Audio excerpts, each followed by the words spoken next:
Hi guys, आज म चाहिँ मिठो मिठो मिठो क्राब सलाद बनाउन गइरहेको छु। त्यसको लागि चाहिँ मैले एउटा बोल लिएँ। बोलमा चाहिँ मैले क्युकुम्बर हालेँ। क्युकुम्बर हालेपछि चाहिँ म त्यसमा चाहिँ क्राब मिसाउन गइरहेको छु। यो क्राब चाहिँ हाम्रो चाहिँ कुक नै हुन्छ, सबै पाकेको हुन्छ। अनि क्राब र कुकुम्बरलाई मजाले मिक्स गर्ने र त्यसमा चाहिँ फेरि तोबीको हाल्ने।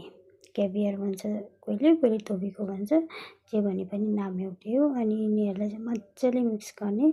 मिक्स गरेर चाहिँ टेकअवे बलमा हाल्ने। अहिले चाहिँ मैले टेकअवेको अर्डर बनाउँदैछु, त्यही भएर चाहिँ टेकअवे बलमा मैले यसरी हालेँ।